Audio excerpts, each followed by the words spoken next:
দর্শক আসসালামু আলাইকুম। আদর্শ মারি নার্সারিতে আপনাদেরকে স্বাগতম এবং আন্তরিক শুভেচ্ছা। আব্দুল মতিন ভাই অনুপস্থিতিতে থাকার কারণে আমি আজকেও আপনাদের মাঝে ভিডিও নিয়ে আসলাম। আজকে আমি আপনাদের মাঝে আলোচনা করব 12 মাসি যে কাঁঠাল বা আমাদের কাছে অনেক কয়েক প্রকার কাঁঠাল পাবেন, যেটা আমি আপনাদেরকে বলবো সেই কাঁঠালের বিষয়ে আলোচনা করব। তো কাঁঠাল হলো আমাদের একটা জাতীয় ফল। এটা কেন জাতীয় ফল বলা হয়েছে এবং কি কারণে এটা আমাদের জাতীয় ফল আমি এই বিষয়ে আলোচনা করব। কাঁঠাল, এটা হলো কাঁঠালের গাছ। কাঁঠালকে ইংলিশে বলা হয় jackfruit. The jackfruit is the national food of the Bangladesh. তো আজকে আমি এই বিষয়ে আলোচনা করব। কাঁঠাল দেখতে পাচ্ছি আমাদের কাছে অনেক কয়েক প্রকার কাঁঠালের গাছ পাবেন, তার মধ্যে এটা হলো 12 মাসি কাঁঠাল। তো দর্শক আপনারা এর মানে যে বিষয়ে আমরা আলোচনা করতেছি, এখানে কি কি ভিটামিন থাকে এই কাঁঠাল গাছে এবং কেন এটা আমাদের জাতীয় ফল হয় সেই বিষয়ে আমি আপনাদেরকে মানে আলোচনা করতেছি আপনাদের। তো দেখতে পাচ্ছেন এইদিকে আবারও এই যে কাঁঠালগুলো আছে, এটা হলো আমাদের রেড কাঁঠাল। রেড কাঁঠালের অনেক উপাদান আছে, কারণ কাঁঠাল তো কাঁঠালে কাঁঠালে ভিটামিন যেটা থাকা লাগে সেটা অবশ্যই থাকে।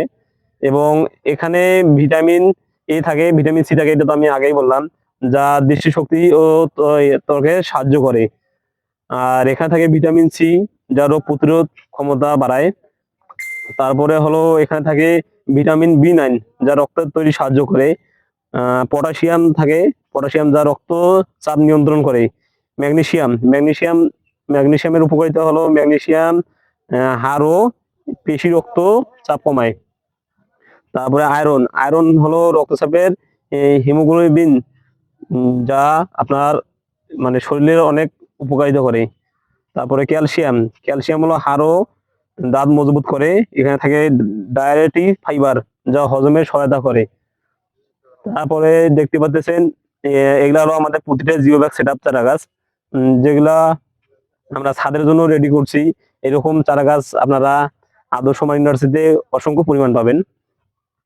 যে দেখতে পাচ্ছেন এরকম ছোট খাটো এবং ঝোপালো চারা গাছ, দেখেন আমি আপনাদেরকে দেখাই। এরকম পুষ্ট পুষ্ট চারা গাছ যাদেরকে লাগবে এরকম ঝোপালো, তারা অবশ্যই আমাদের সাথে যোগাযোগ করবেন। কারণ কাঁঠাল আমাদের এই কারণে জাতীয় ফল বলা হয়েছে, কারণ এখানে অনেক উপকারিতা এবং এর মানে ইয়া নাই। যেমন আমরা যদি অন্য কিছু ফল খাই, দেখা গেলো যে বীজটা ফেলে দিতে হয়, আর এখানে ফেলানোর মতো কিছু নেই। আপনারা কাঁঠালটা খাবেন, কাঁঠালের যে চোষাটা আছে ওটা দেখা যায় এটা গরুর অনেক পছন্দের একটা খাবার। তারপরে ওটার যে বীজ আছে, বীজটাও কিন্তু অনেকেই ভাজি করে এবং রান্না করে খায়। দেখা যায় এখানে ফেলানোর মতো আর কিছু নেই। তো আমি আপনাদের উদ্দেশ্য করে বলতেছি, আপনারা অবশ্যই একটা করে 12 মাসি বা সিজনাল কাঁঠাল হলো লাগাবেন। কাঁঠাল বাসা বাড়িতে থাকা অনেক ভালো। আর এটা তো উপকারিতা এবং জ্ঞানসম্মততা আমি বললাম আপনাদেরকে। তো যারা চারা গাছ নেবেন অবশ্যই আমাদেরকে যোগাযোগ করবেন। আমাদের যে হোয়াটসঅ্যাপ নাম্বারটা আছে সেটা 889 অথবা 45 নাম্বারটা আমাদের আব্দুল মতিন ভাই নাম্বার। উনি সবসময় অফিসে থাকে, তো উনি ব্যস্তের মধ্যে থাকে। তো আমাদের শেষে 889 এটাতে যোগাযোগ করবেন। যোগাযোগ করলে ইনশাআল্লাহ আমরা আপনাকে ভিডিও কলের মাধ্যমে দেখে শুনে আপনার যেটা পছন্দ হয় সেই চারা গাছটা পাঠাই দেবো, সমস্যা নেই। তো আমাদের কিছু নিয়ম কানুন আছে, নিয়ম কানুনগুলো ফলো করবেন এবং আমাদের সাথে থাকবেন। ধন্যবাদ সবাইকে। আসসালামু আলাইকুম।